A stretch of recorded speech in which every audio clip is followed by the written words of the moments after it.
നമ്മുടെ കണ്ണിലൊരു മുള്ള് കൊണ്ട് കഴിഞ്ഞാൽ നമ്മളെന്ത് ചെയ്യും? നമ്മൾ ഉടനെ ഡോക്ടറെ കാണാനായിട്ട് പോവും. നമ്മൾ ഏതെങ്കിലും ഒരു ക്ലിനിക്കിൽ പോയിട്ട് നമ്മളത് എടുക്കാനായിട്ട് ശ്രമിക്കുകയുള്ളൂ. നമ്മുടെ ലൈഫിന് അതുകൊണ്ട് വലിയ ത്രെട്ടൊന്നും ഇല്ലെങ്കിൽ പോലും നമ്മുടെ കണ്ണിന് ആപത്താണ്. പക്ഷേ 4 പേര് ജീവൻ പൊലിഞ്ഞ ഒരു റോഡപകടം അല്ലെങ്കിൽ 7 പേര് ജീവൻ പൊലിഞ്ഞ ഒരു റോഡ് അപകടം. ഇതൊക്കെ സംഭവിച്ചപ്പോൾ അവിടെ ഒരു ടാക്സി ഡ്രൈവറുടെ അഭാവം നിങ്ങൾ ശ്രദ്ധിച്ചോ? നിങ്ങൾ എത്ര പേര് ശ്രദ്ധിച്ചു എന്ന് നമുക്കറിയത്തില്ല. പക്ഷേ നമ്മൾ രാത്രി കാലങ്ങളിൽ ഡ്രൈവ് ചെയ്യുമ്പോൾ രാത്രിയില് വലിയ വെളുപ്പാൻകാലത്ത് ഒരു മഴ, ഇരുട്ട് ഈ 2 കോമ്പിനേഷൻ എന്ന് പറഞ്ഞാല് വളരെ ഡെഡ്ലി ആയിട്ടൊരു കോമ്പിനേഷനാണ്. നമ്മളറിയാതെ തന്നെ ഉറങ്ങിപ്പോവും. അല്ലെങ്കിൽ നമുക്ക് വിസിബിലിറ്റി ഇഷ്യൂസ് കാരണം നമ്മൾ തന്നെ അപകടം വിളിച്ചു വരുത്തും.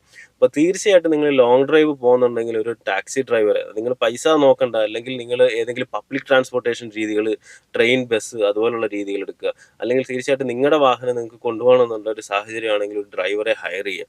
അല്ലെങ്കിൽ നിങ്ങൾ അത്ര എക്സ്പീരിയൻസ്ഡ് ആയിട്ടുള്ള ആളായിരിക്കണം. ഒരു 300 കിലോമീറ്റർ ഒക്കെ കവർ ചെയ്ത് തിരിച്ചു വരാനായിട്ട് ഉള്ളൊരു